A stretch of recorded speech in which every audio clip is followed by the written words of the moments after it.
Welcome, everyone, and thank you for being here to celebrate Cecilia's life. We're going to begin with a short prayer. O God, to whom mercy and forgiveness belong, hear our prayers on behalf of your servant, Cecilia, whom you've called out of this world. And because she put her hope and trust in you, command that she be carried safely home to heaven and come to enjoy your eternal reward. We ask this through our Lord Jesus Christ, your Son, who lives and reigns with you and the Holy Spirit, one God, forever and ever.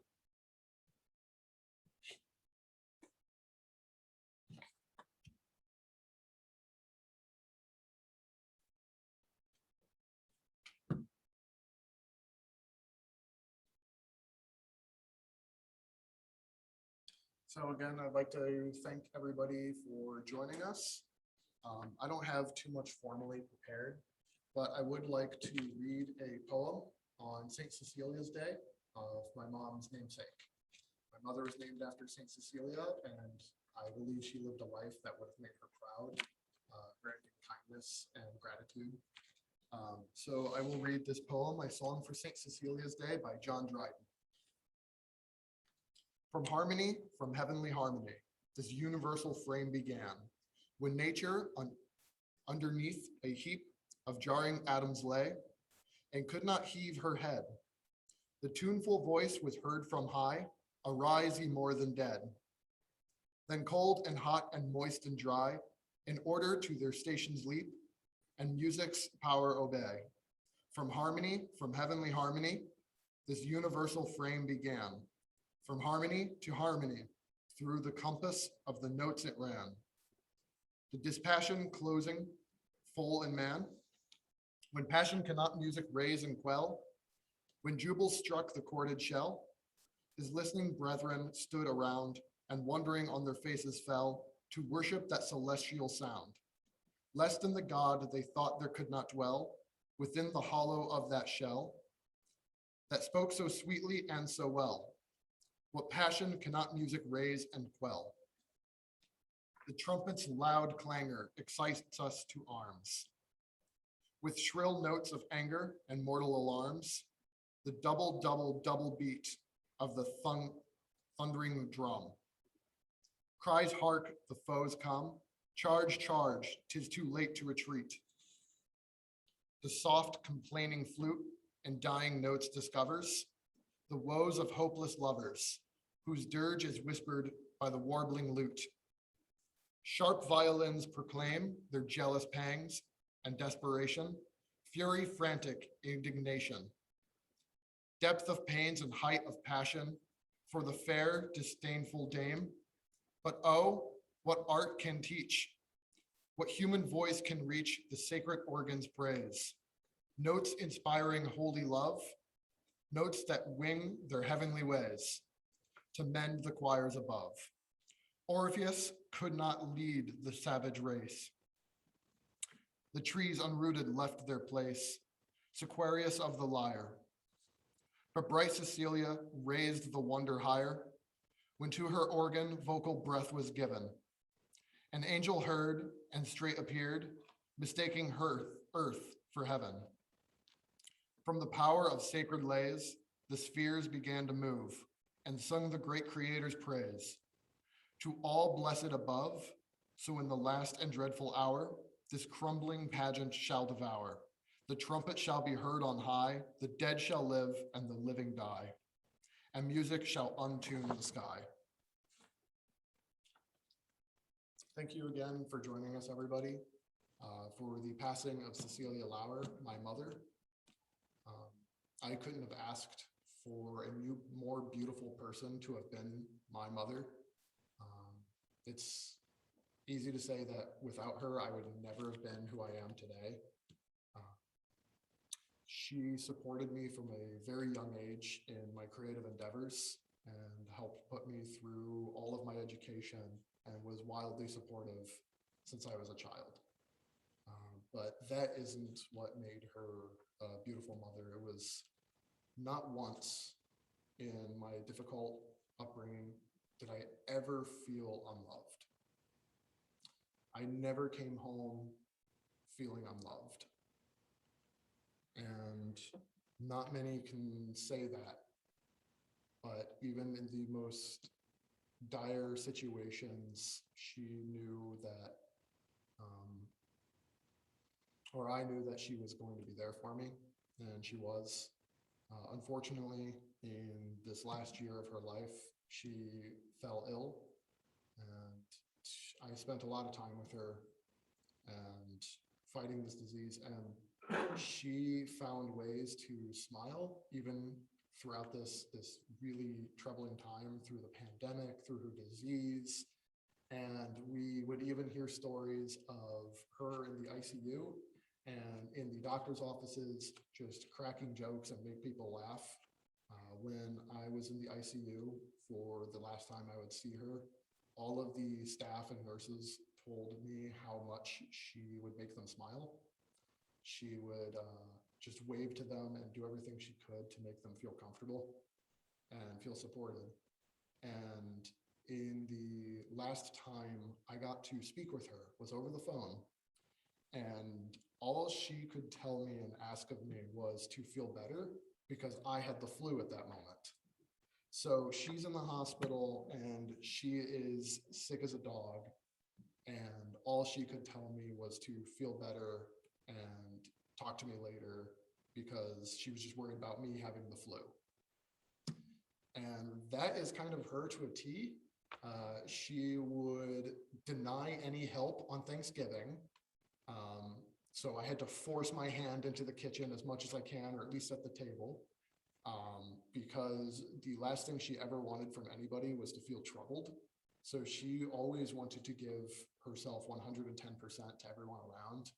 And there was always a plate for you if you were over at the house. She did everything she could to make someone feel welcome.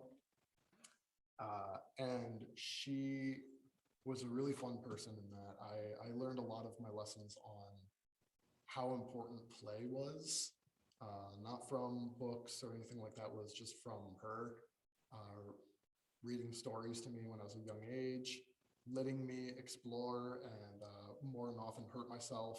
And much to her disdain, after working in the burn center, she couldn't keep my dad and I away from playing with fire. So I learned the hard way there, but I still learned, and she let me. And then I'm gonna really miss every Mother's Day. We had a tradition of playing the Super Nintendo together.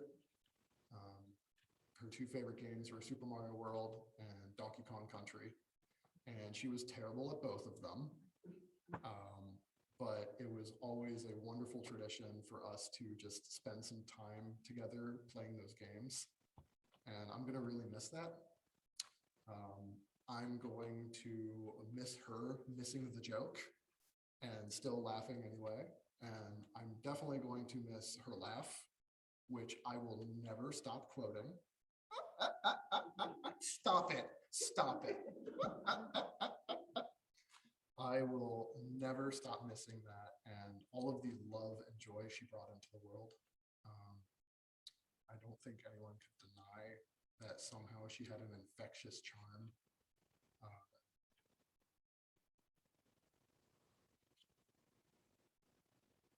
Yeah, even in her last moments, I always knew when she was coming out of the hospital, throughout the sickness, when she was feeling good. I was like, okay, are you ready to come out of the hospital?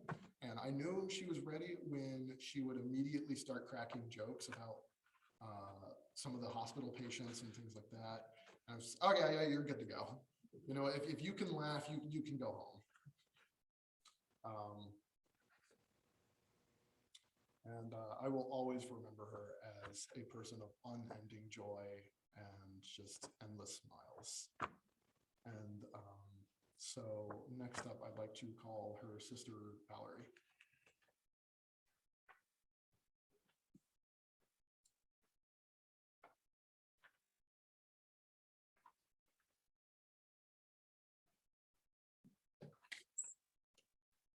Mask.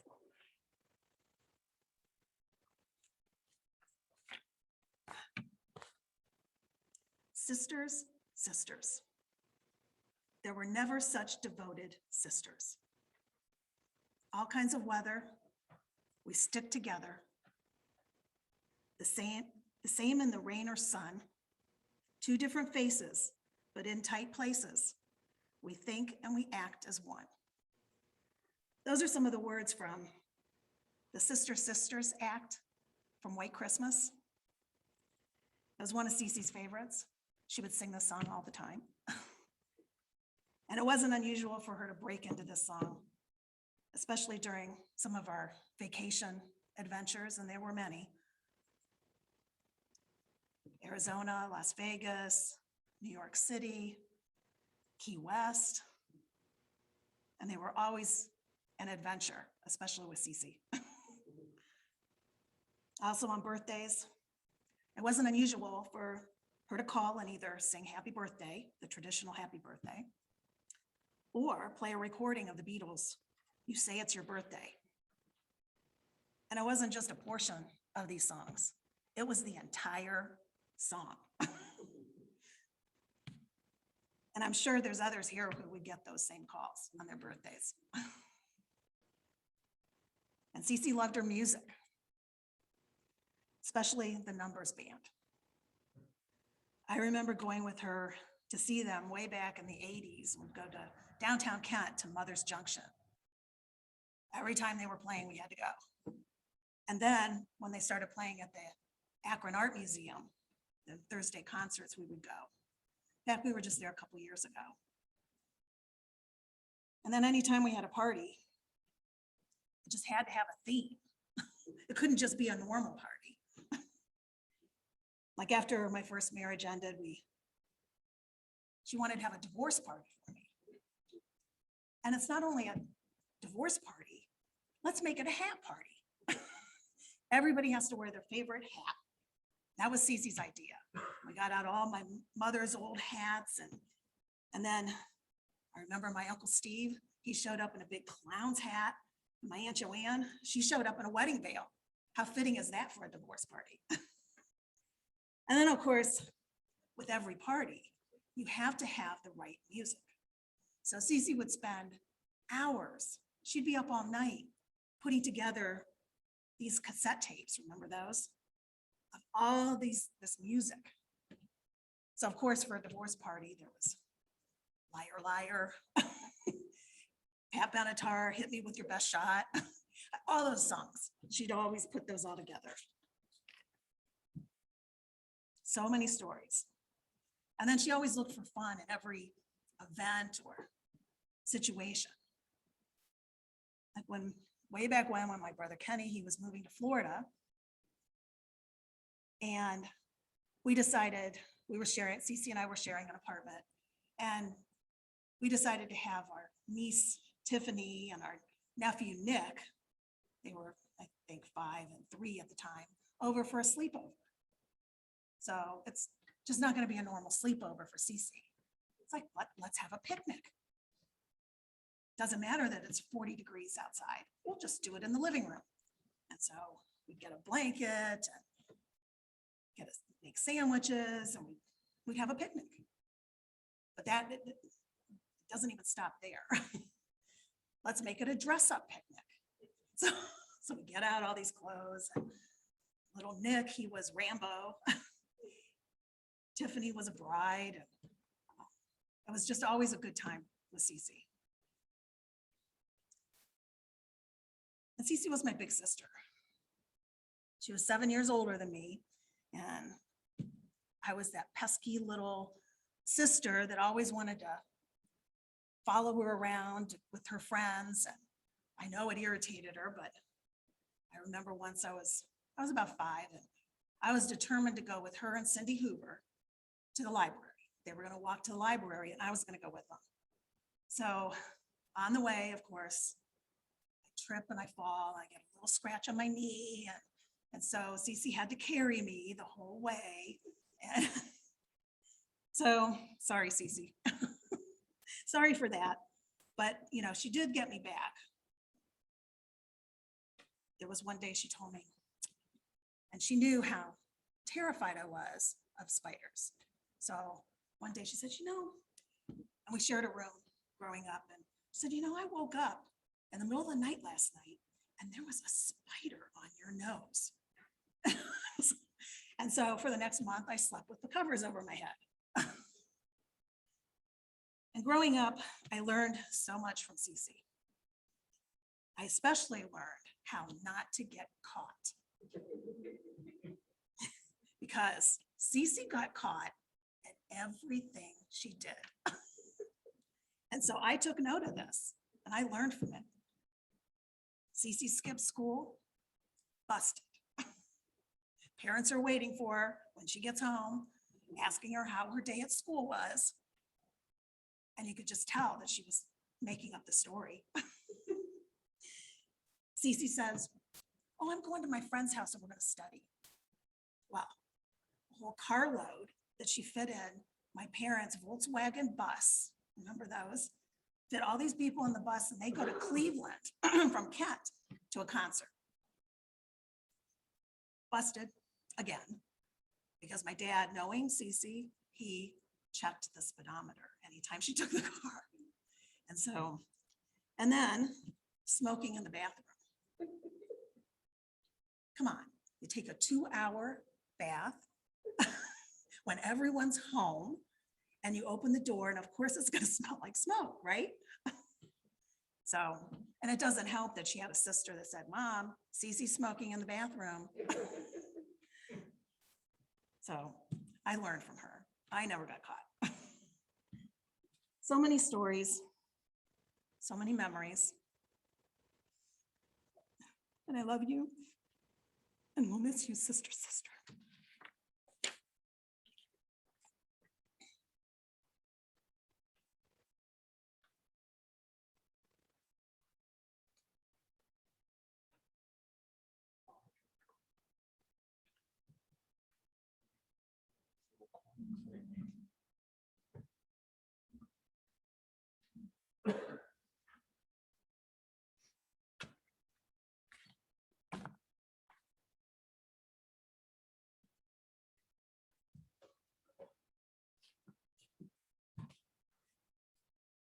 Well, here we are joined again in one of those saddest moments in life. Loss of a loved one, a friend or family.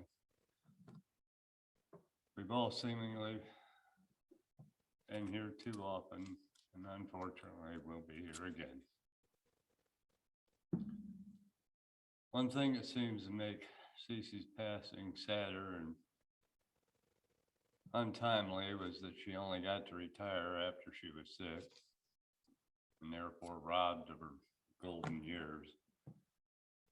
Something she had certainly seen before in the case of family, from her mother to her 2 brothers to her husband. And with many friends who have gone before us. But she always found purpose and satisfaction, companionship, friendship in work. And she always made time along the way to enjoy shared experience with friends and family. And though her illness was rather protracted, she maintained hope and a positive attitude all along, till close to the end when hope was replaced with a stoicism and finally comfort, peace. So now we're left with only memories of a life well lived, with only love, and what better gift could there be? Thank you all for your kind thoughts and sympathetic wishes.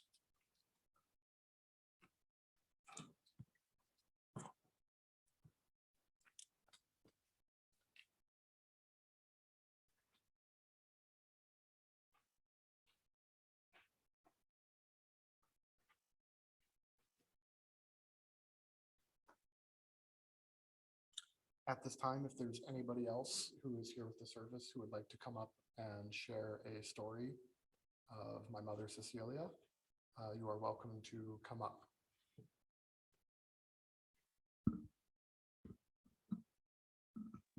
Oh. I'll kneel down and I'll hold this up for everybody.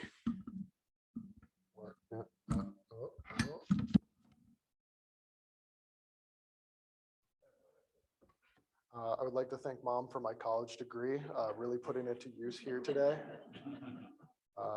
The camera is currently being held in with a lint roller that I peeled off and used as tape. And the microphone fell over. So making you proud, Mom.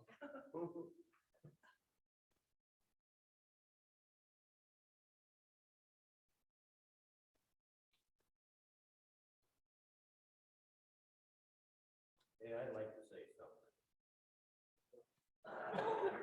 Anyway, my name is Bill Bynum. This is my wife Cindy. She's known Ceci for a long time. We haven't communicated much in the past. So, but she could dance. What he does. My wife used to have some good time dancing. She's a heck of a dancer. Long legs. And not only that, she's just a great human being. And she liked her Led Zeppelin. Did I mention that one?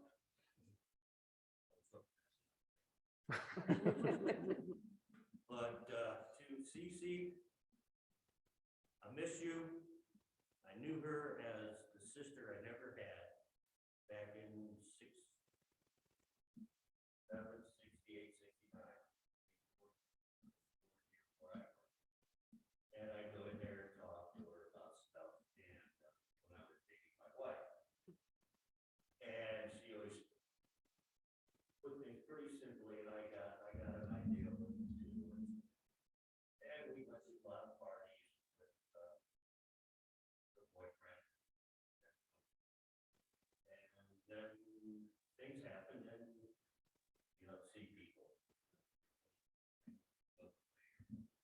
Oh yeah, blame it on me for being the child. Oh, this is weird. Anyway, I got a million stories, but that'll be for a different time. Say hi to everybody out there. Love you, Ceci.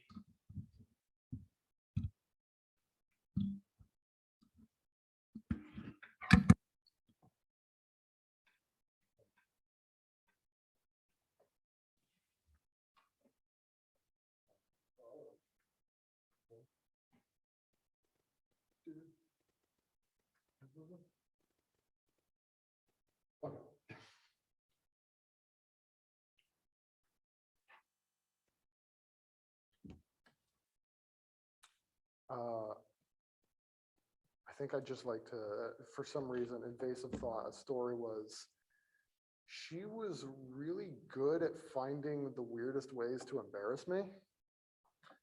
In that it wasn't like the typical mom embarrassing their child, like, let me pull out the baby pictures.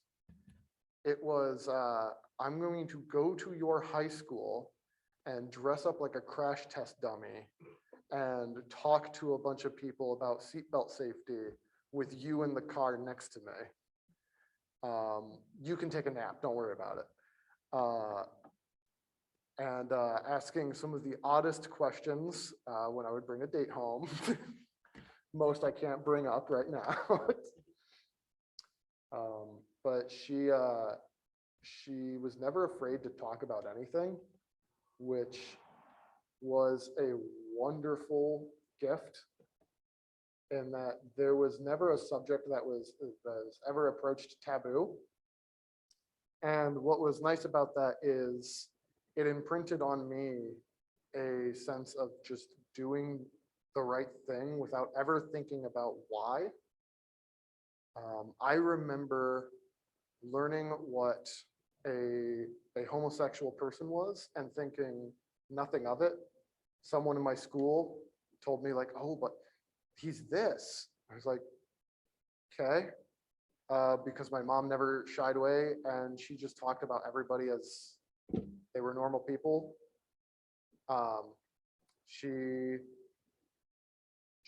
There was never a reason behind her kindness. There didn't have to be a reason to be kind to someone.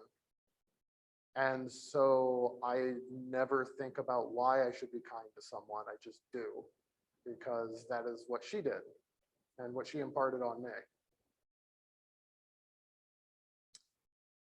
And if no one else would like to come up and say any stories, I will actually leave some room. And if someone on these Zoom chat would like to turn on a microphone and publicly in front of everybody on your camera, share a story about Cecilia, my mother, you are welcome to. No pressure. So Bobby stole a little bit of my thunder here.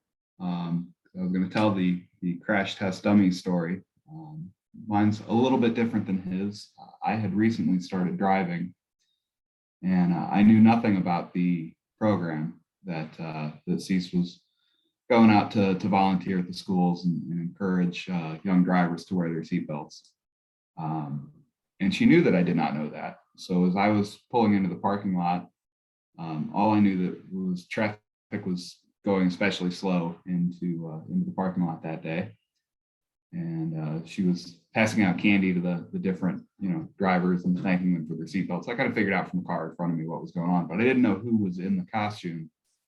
And she disguised her voice and used my full name and said, "Nice job wearing your seatbelt, Benjamin Lauer." And who is this person? And it didn't, wasn't the right build or voice to be any of the teachers. And I'm just like, it's kind of frozen. Like, who is this and why do they know me?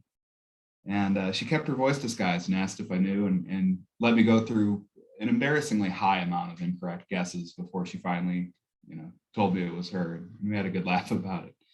It was a funny story. She liked to call back to that. But, again, it just speaks to her giving nature, the volunteering, the extra time that she took out of her day to go in and encourage folks to, be safe and everything else. And just her, kind of playful spirit and having fun with it, really, really shining through. So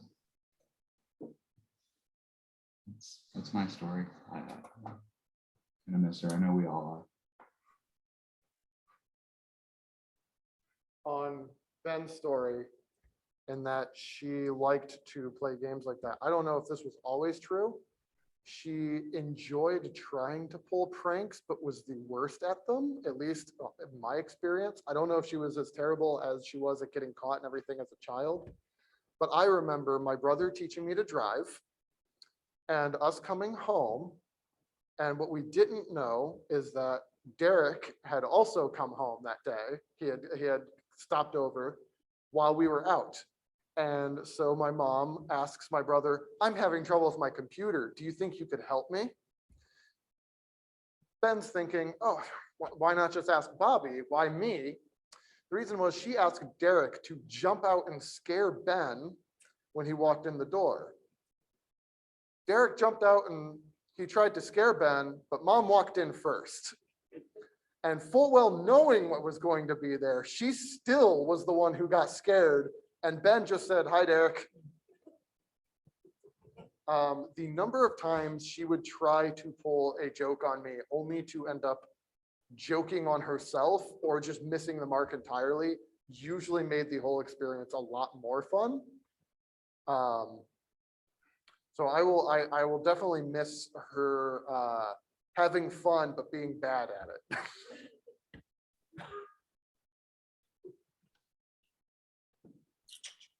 Hi, Bobby. Sorry for your loss. This is Stephanie. I don't know if folks can see me or hear me. Yes, you are on. Yeah. Awesome. So Ceci was my cousin, the oldest of cousins. And my dad was her mother's brother. So Val talked a little bit about that. So there was an age difference between Ceci and I. I was one of the younger ones on the youngest side, and she was the eldest of all of us. So the jokes that you say your mom played, the prank, she gets that from her mother, because her mother used to do that, my Aunt Dolores, to my dad. And Ceci always liked to talk about that. And I like to say I inherited that trait as well, because between my younger brother and I, we try to play jokes on people just to make them laugh. For Ceci, what I admired most about Ceci is how important family was. So she, being the oldest, had a lot of time to spend with Grandma Kenda, our grandmother. But some of the younger ones of us did not get that opportunity to be there as long with Grandma Kenda.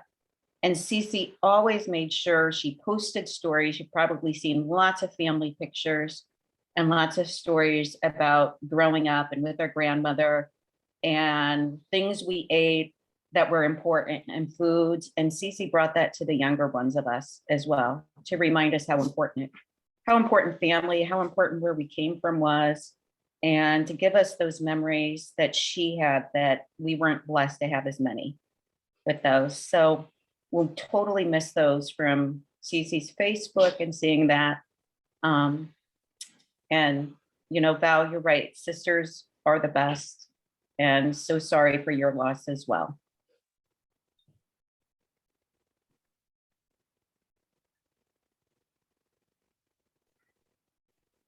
Well, I have a story about Ceci. You all know that she was a really good dancer and a dance instructor. So I'm getting ready to be married, and I needed some dance lessons, and Ceci volunteered. She taught me how to dance, kind of. I probably stepped on her toes 100 times, but I needed to do that because I knew I was going to have to dance with my wife and other folks during my wedding. But I really thank her for that. I still remember that. I still can't dance worth a darn though. But I miss Ceci, and sorry for everyone's, especially in the family's loss.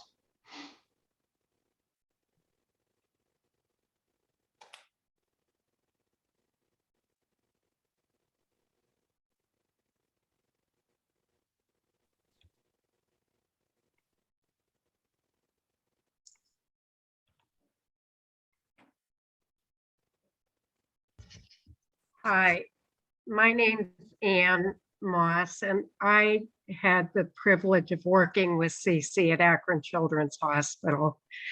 And when I first got there, Ceci just made me feel so welcome.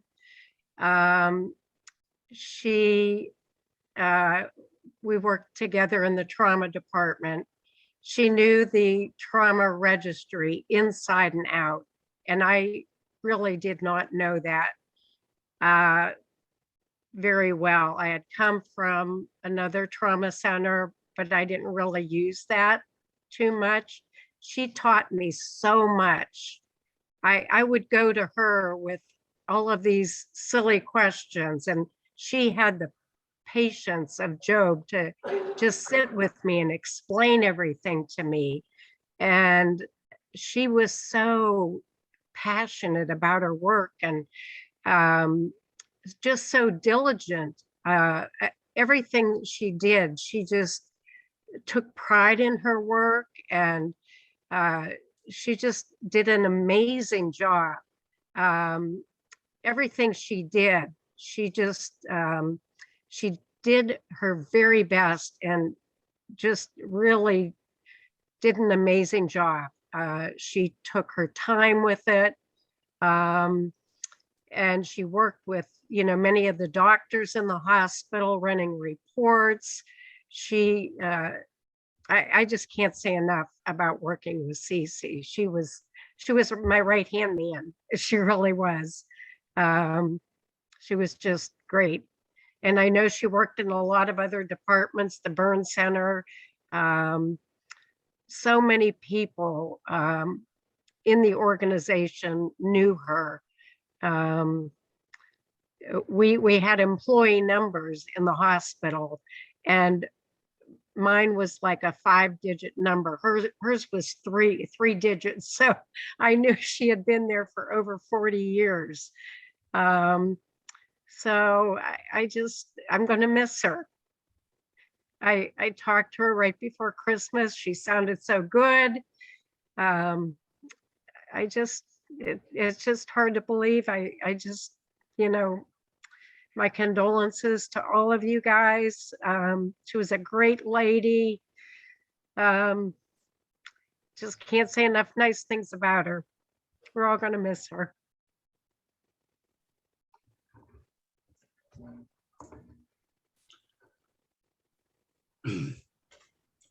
I'd like to say a few words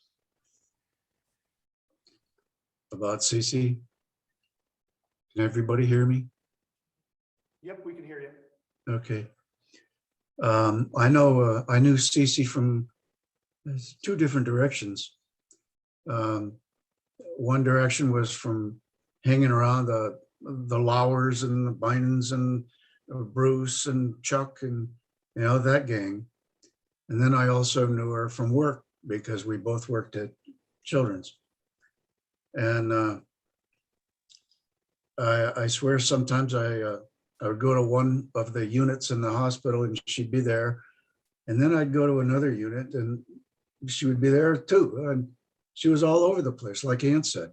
And sometimes I swear there must have been like 7 Cecis running around there. And every time we passed in the hall, she would take the time to stop, say hi with a big smile, chat a little bit before we had to go on our separate ways. She was a very special person. Bob, sorry for your loss and sorry for everybody else who knew her too. She will be missed. Thanks.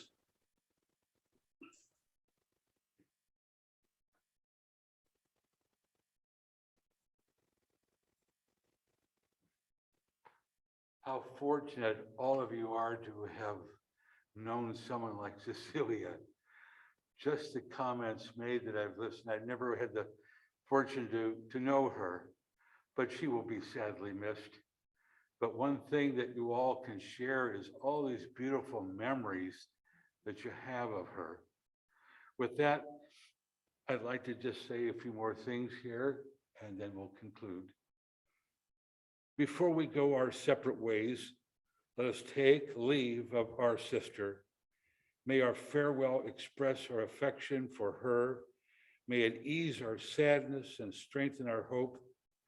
One day we shall joyfully greet her again when the love of Christ, which conquers all things, destroys even death itself. With that, that concludes our services. You'll have great memories and go in peace. Thank you. Thank you so much. The last thing I'd like to say, thank you everybody for joining. These services have been recorded and will be shared, as well as we do not have official plans yet, but we are planning to celebrate her birthday, July 16th, where hopefully we can have more people together in one place and throw a party to celebrate her life. So I will keep everyone informed on that. And thank you everybody for sharing your wonderful stories. She will be missed, and she was very certainly loved. And she loved everybody in this room and on this call just as much. Thank you, everybody.